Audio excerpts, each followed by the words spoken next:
வணக்கம். தி deep dive நிகழ்ச்சிக்கு உங்களை வரவேற்கிறோம். இன்னைக்கு நாம பார்க்க போறது நீங்க எங்ககிட்ட பகிர்ந்துகிட்ட வள்ளலாரின் அருட்பெருஞ்சோதி அகவல்ல இருந்து சில வரிகள். குறிப்பா சொல்லணும்னா 136 முதல் 139 வரை. இதுக்கு ரகசிய தத்துவ படிக்கட்டுகள்னு ஒரு தலைப்பும் இருக்கு.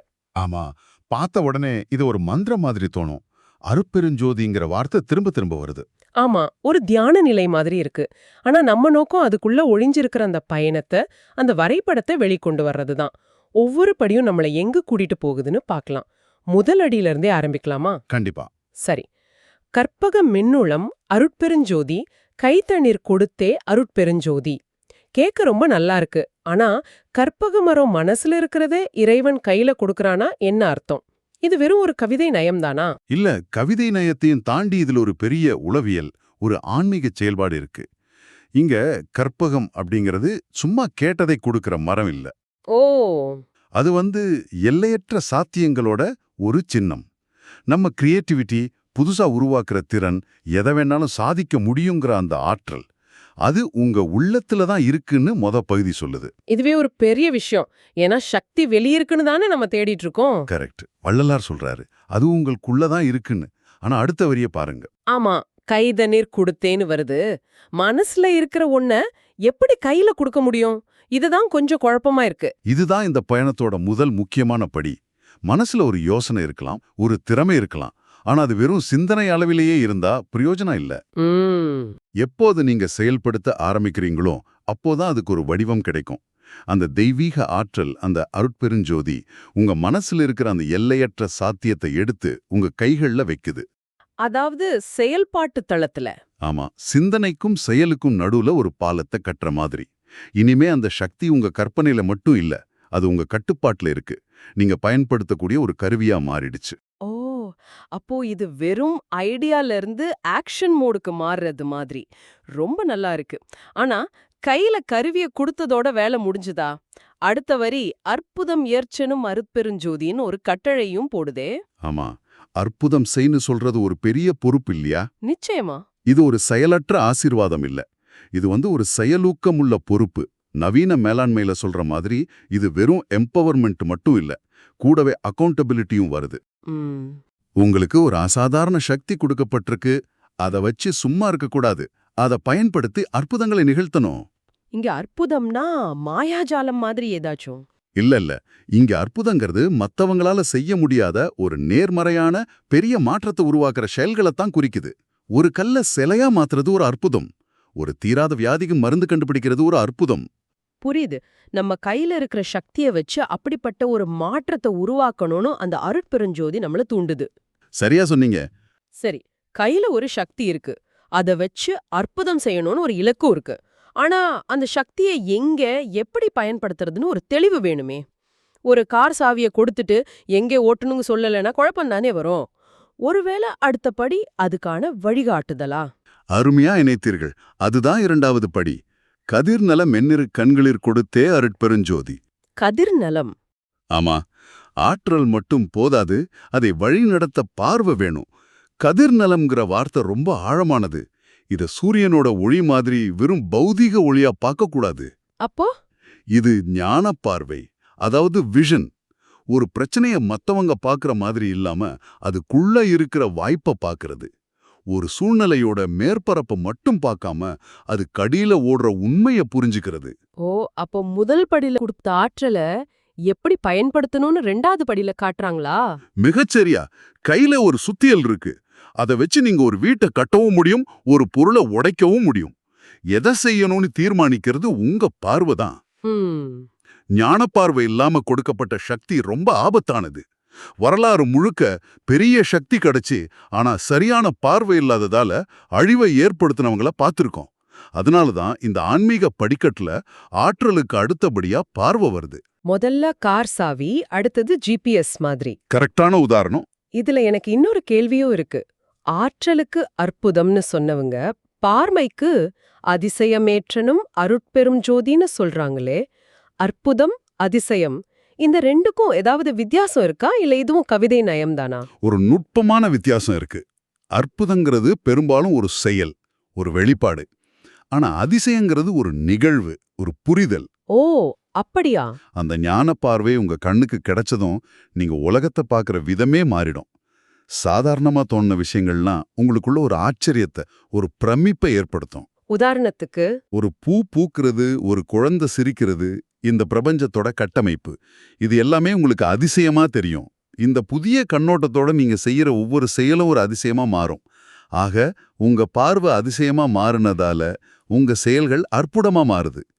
காரணமும் விளைவும் ரொம்ப அழகா இணைக்கப்பட்டிருக்கு. ரொம்ப ஆழமா இருக்கு. கைகள் கண்கள்னு வெளி உறுப்புகள்ல இருந்து இப்போ பயணம் உள்ளுக்குள்ள போகுது. இது ஒரு முக்கியமான திருப்பம். ஆமா, அடுத்த வரிகள், அருளொளி என்றன் அறிவினில் விரித்தே அருட்பெருஞ்சோதி, அப்புறம் பறையொளி என்மன பதியினில் விரித்தே அருட்பெருஞ்சோதி. ரெண்டுமே விரித்தல் பத்தி பேசுது. ம். இதுதான் பயணத்தோட மையம்னே சொல்லலாம். ஒரு அற்புதமான படிநிலை வளர்ச்சி. ஒன்னு அறிவுல, இன்னொன்னு மனப்பதியில. இது ரெண்டுக்கும் என்ன வேறுபாடு? முதல்ல அருளொளி உங்க அறிவை விரிக்குது. நம்ம அறிவுங்கிறது பெரும்பாலும் நம்ம படிச்சது, கேட்டது, அனுபவிச்சதுன்னு ஒரு சின்ன வட்டத்துக்குள்ள தான் இருக்கும். ஒரு பெட்டி மாதிரி. சரி. ஆனா அருளோட ஒளி அந்த பெட்டியை உடைக்குது. இதுவரைக்கும் புரியாத தத்துவங்கள், சிக்கலான அறிவியல் உண்மைகள், இதுக்கெல்லாம் ஒரு தெளிவு கிடைக்குது. இத ஒரு ஆஹா மொமெண்ட்னு சொல்லலாம். ஓ, சரி சரி. இன்டெலெக்சுவல் அவேக்கனிங் மாதிரி. அதேதான். இது அறிவுல வர்ற விழிப்புணர்வு. சரி, அறிவின் விரிவாக்கம் புரியுது. ஆனா அடுத்ததா மனப்பதியில பறையொளி விரியுதுன்னு சொல்றாங்களே, அது என்ன? மனப்பதினா என்ன, பறையொளினா என்ன? அருமையான கேள்வி. அருளொளி அறிவுக்கு வெளிச்சம் போட்டா, பறையொளி உங்க உணர்வுகளுக்கும் உங்க இயல்புக்கு வெளிச்சம் போடுது. பறைன்னா மேலான, மூலமான, தெய்வீகமானன்னு அர்த்தம். உச்சபட்ச ஒளி. அந்த ஒளி மனப்பதியில விரியுதா? ஆமா. மனப்பதிய மனசோட மையம், ஆழ்மனம் அல்லது உங்களுடைய உணர்வுகளின் இருப்பிடம்னு சொல்லலாம். ஒரு விஷயம் அறிவுக்கு புரியறது வேற, அது உங்க மனசுல பதிஞ்சு உங்க இயல்பாவே மாறுறது வேற. ஒரு உதாரணத்தோட சொல்ல முடியுமா? நிச்சயமா. கோபப்படக்கூடாது, அது உடம்புக்கும் மனசுக்கும் கெடுதல்னு புத்தகத்துல படிக்கிறோம். இது அறிவுல அருளொளி விரிஞ்ச நிலை. விஷயம் தெரிஞ்சிடுச்சு. ஆனா யாராவது நம்மள கோபப்படுத்துற மாதிரி பேசினா உடனே கோபம் வந்துரும். ஏன்னா அந்த தகவல் அறிவுல மட்டும்தான் இருக்கு, மனப்பதியில பதியல. ஓ, எப்போ அந்த பறையொளி மனப்பதியில விரியுதோ அப்போ கோபப்படக்கூடாதுங்கிறது உங்க இயல்பாவே மாறிடும். கோபமான சூழ்நிலையிலையும் நீங்க அமைதியா இருப்பீங்க. அதுக்காக நீங்க முயற்சி செய்ய வேண்டியதில்ல. அப்போ இது ஒரு முழுமையான அகமாற்றம், இன்டர்னல் டிரான்ஸ்ஃபர்மேஷன். கரெக்ட். அறிவுங்கிறது ஒரு வரைபடத்தை பார்க்குற மாதிரி. ஆனா மனப்பதியில ஒளி விரியறதுங்கிறது அந்த இடத்துக்கே போய் அதை அனுபவிக்கிற மாதிரி. அப்போ இந்த உள்மாற்றங்கள்லாம் நம்மள எங்க கொண்டு போய் விடுது? இந்த 4 வரிகளோட உச்சகட்டமா நான் பாக்குறது கடைசி கட்டளையத்தான். அரசது வியற்றெனும் அருட்பெருஞ்சோதி. ஆமா. ஆட்சி செய். அற்புதம். அதிசயம் செய்ன்னு சொன்னதுக்கும் ஆட்சி செய்ன்னு சொல்றதுக்கும் பெரிய வித்தியாசம் இருக்கு. இதுல ஒரு அதிகாரம், ஒரு ஆளுமை தெரியுதே. இதுதான் பயணத்தோட இலக்கு, இறுதியான படி.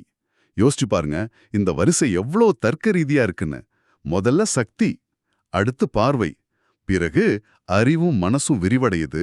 இவ்வளவு தகுதிகளையும் பெற்ற ஒருத்தருக்கு கொடுக்கப்படுற கடைசி கட்டளை தான் ஆட்சி செய். இது வெளியுலகை ஆள்ற அரசியலாட்சி இல்லையே. இல்லவே இல்ல. இது சுய ஆளுமை, அதாவது செல்ஃப் மாஸ்டரி. சுய ஆளுமை, அதாவது நம்மள நாமே ஆட்சி செய்யறதா? அதுதான். எதை ஆட்சி செய்வது? நம்ம ஐம்புலன்களை, நம்ம எண்ணங்களை, கடைசியா நம்ம உணர்ச்சிகளை. கோபம், பயம், பொறாமை மாதிரி உணர்ச்சிகள் நம்மளை ஆளாம நாம அந்த உணர்ச்சிகளை நிர்வகிக்கணும். இந்த நிலையை அடையிறது தான் உண்மையான அரசு. அப்போ இது ஒரு வகையான இமோஷனல் இன்டெலிஜென்ஸோட உச்சகட்ட மாதிரி தானே? இன்னைக்கு இருக்கிற டிஜிட்டல் உலகத்துல நம்ம கவனத்தை சிதறடிக்க 1000 விஷயங்கள் இருக்கு. நம்ம உணர்ச்சிகளை தூண்ட நொடிக்கு நொடி நோட்டிஃபிகேஷன்ஸ் வருது. இந்த மாதிரி ஒரு சூழல்ல இந்த சுய ஆளுமைங்கிறது ரொம்பவே அவசியமான ஒண்ணா தெரியுது. மிக சரியான இணைப்பு. வள்ளலார் 100 வருஷங்களுக்கு முன்னாடி சொன்ன இந்த அரசு இன்னைக்கு முன்ன போதை விட அதிக தேவைப்படுது. இந்த நிலையை அடைஞ்சவங்களத்தான் ஞானின்னும் யோகின்னும் சொல்றோம். அவங்க அக உலகத்துல பேரரசர்கள். இந்த நிலைக்கு வழிகாட்டுற விளக்கு தான் அருநெறி விளக்கெனும் அருட்பெரும் ஜோதின்னு ஒரு வரியும் வருது. ஆமா, அந்த அருளின் பாதையை காட்டுற விளக்கின் ஒளியில நீங்க உங்கள ஆளும் அரசனாக அல்லது அரசியாக மாறுகிறீர்கள். இதுதான் சுயத்தை வென்று ஆளும் நிலை. ஆஹா, நீங்க பகிர்ந்துகிட்ட இந்த 4 வரிகளுக்குள்ள ஒரு முழுமையான ஆன்மீக பயணத்துக்கான வரைபடமே அடங்கியிருக்கு. ஆற்றல் கையில கிடைக்கிறதுல தொடங்கி ஞான பார்வையால் உலகை கண்டு அறிவும் மனமும் விரிவடைந்து கடைசியில தன்னைத்தானே ஆளும் ஒரு பேரரசனா மாறுற ஒரு அற்புதமான படிநிலையே இது காட்டுது. ஆமா, இதனாலதான் இதுக்கு தத்துவ படிக்கட்டுகள்னு தலைப்பு அவ்வளோ பொருத்தமா இருக்கு. ஒவ்வொரு வரியும் அடுத்த படிக்கு நம்மள தயார்படுத்துது. இது ஒரு சாதன மார்க்கம். சுருக்கமா சொல்லணும்னா ஆற்றல், பார்வை, விரிவாக்கம் மற்றும் ஆளுமை, இந்த 4 முக்கிய படிகள். ஒரு படி இல்லாம அடுத்த படி இல்ல. கையில ஆற்றல் இல்லாம அற்புதம் செய்ய முடியாது. கண்ணுல பார்வை இல்லாம அந்த ஆற்றலை சரியா பயன்படுத்த முடியாது. இது எல்லாம் இல்லாம சுய ஆளுமைங்கிற அரசு சாத்தியமே இல்ல. இது ஒரு முழுமையான மனித மேம்பாட்டுக்கான திட்டம் மாதிரியே இருக்கு. சரி, இந்த ஆய்வை முடிக்கும்போது உங்களுக்காக ஒரு சிந்தனையை விட்டுட்டு போறோம். இந்த வரிகளோட இறுதி கற்றலை ஆட்சி செய்வது, இத நாம சுய ஆளுமைன்னு பார்த்தோம். இந்த அக ஆட்சியை நீங்க அடைஞ்சிட்டீங்கன்னு வச்சுக்குவோம். அப்போ உங்க அன்றாட வாழ்க்கையில மத்தவங்களோட பழகுறப்போ, உங்க வேலை செய்யற இடத்துல இந்த ஆட்சி எப்படி வெளிப்படும்? உங்களுடைய வார்த்தைகளிலையும் செயல்கள்லையும் அந்த ஞானமான சுய ஆட்சி எப்படி பிரதிபலிக்கும்? சிந்திச்சு பாருங்க.